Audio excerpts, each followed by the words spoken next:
There's a lot of different methods to do that. One of them is to just take a cap off of a ballpoint pen and put that cap into your O-port. Some O-ports now are different sizes than other O-ports, and this cap won't quite fit into this O-port, but I'm going to force it in there. Okay? Just a piece of plastic, so I should be okay.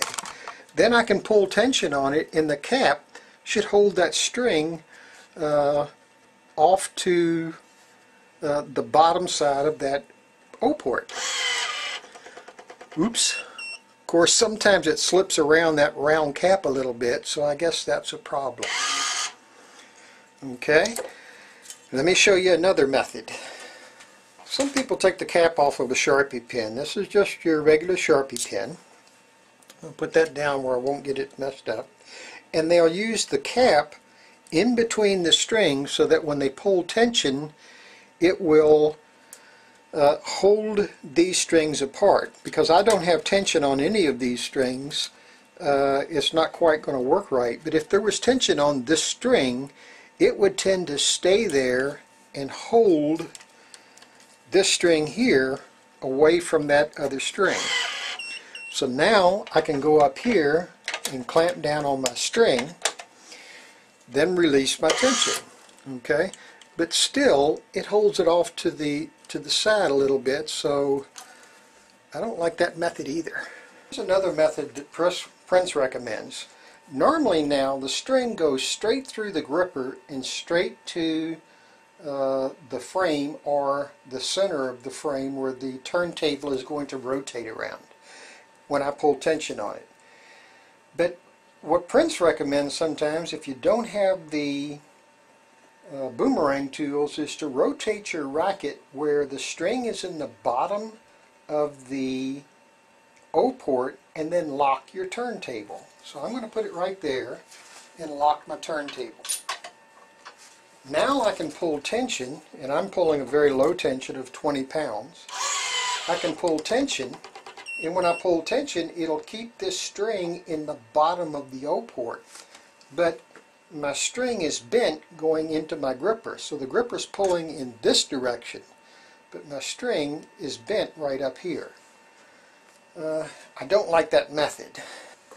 There's another method that I could use where I could hold this racket with my hip, line up everything so that the string is in the right position, and then pull tension on it. And I'm holding this racket back with my hip so that it stays in the right position, hoping that I'm not too wobbly here, so that it stays in the right position so I can clamp my string. Another method of using these boomerang tools. There's actually 4 different boomerang tools. The orange one and the light gray one are used for the O3 rackets and I believe the ozone rackets. The dark gray one and the red one are used for the EXO3 tennis rackets. The particular tool for this particular application is the orange one. The way I'd use this tool is I take my boomerang, the arrow tells you which side goes into the racket. There's a little thing for the racket and everything. And there's grooves all the way across this boomerang. So that when I put the string in those grooves, and then this can go in this far, it could go in that far. But what I want to try to do is I want to try to get it so that the string is held straight going through there. Because all I'm trying to do is get this string to hold in the bottom of the racket. Alright, when I pull tension on this boomerang tool though, invariably it wants to do what it wants to do. So if I hold it straight, it'll pop out on me. If I put it in too far, where it won't pop out, like this,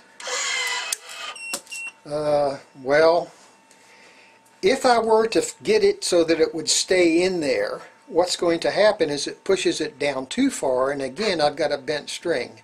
I don't like the boomerangs. Maybe I can try one of these EXO3 ones and see if they'll work. The red one fits in there a little bit, and I can pull on it now, And you can see what I was talking about. You see how this string goes down too far and then back up?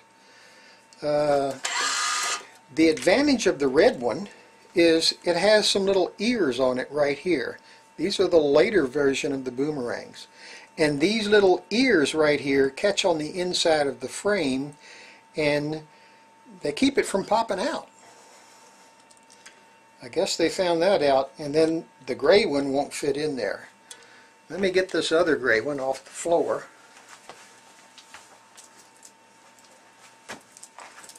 See if I can get it to work. The big gray one, that won't go in there. So the only one that really fits in there right is this one, and it fits out just right too. Okay, once I get past the center point on my racket and I pull tension on it, then everything works out normally because my string wants to go to the bottom because I'm below the center point in my racket, or the center point on my turntable. So now for the bottom of the racket, everything works fine. So when I'm in the top half of the racket, the string wants to pull to the top half of the O port. When I'm in the bottom, it wants to pull to the bottom half of the O port. It would make sense to me to always pull the top half of the strings going up the racket and the bottom half of the strings going down the racket. To do that, you use it. What I've done now is I've put in the 2 center cross strings, and I've got a piece of a business card on the lower cross string, and I'm going to pull the 2 center cross strings both at the same time, just like I normally start my main strings. Okay, with 4 clamp to clamp the bottom string, and I'll use a starting clamp to clamp that same string on the outside of the frame, using the business card to protect my frame. Then I'll pull tension on the top cross. That'll give me full reference tension on this top cross, and I can clamp it off, but I've only got half tension on this string down here. So before I remove this clamp, I want to pull full tension on that bottom string. So I'm going to pull it again, tighten up my starting clamp, and then I'm good to go. I'll use the top string to walk all the way up, moving my clamps to clamp the string all the way up to the top, and using the starting clamp to hold my bottom cross down here. Once I get everything ran in and tied off, I'll come back and string the bottom half of my racket. Some people have asked me if I could do the same thing with flying clamps. Sure you can. First thing you do is you pull tension on your 2 center cross strings. Once you've got the tension on them, you clamp as far from the tension head as you can inside the frame. Use a starting clamp to clamp the bottom string outside the frame.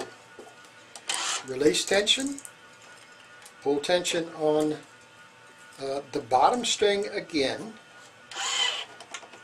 just to get reference tension on that bottom string. Then you pull tension on the top cross. Then you use your other flying clamp to clamp this string right here. Okay? Then what you can do is go up the racket using your flying clamps to do that. As long as I've got the starting clamp on there, I can use both of these flying clamps to string my crosses with, using this one for the left side and this one for the right side, or I can leave one of them in place and then just string all my crosses up, walking one clamp from one side to the other. Let's see what happens if you don't have a starting clamp. Okay, just like before, I pulled tension on both strings and clamped it as far from the tension head as possible. Now I'm going to pull tension on the bottom string, and I'm going to use my other flying clamp to clamp on the outside of the frame against that string. Alright? When you're doing it this way, you've got a single string in there, and this clamp is set up for dual strings. So What you might want to do is take the tail of this bottom string, and as you're pushing this up against the frame, put the tail inside that clamp too, so that when you're clamping down on it, you're clamping on 2 strings. Or you could use a scrap piece of string. Now I've got full tension on this bottom string. I could come over here, pull the top cross, and move this clamp to the other side.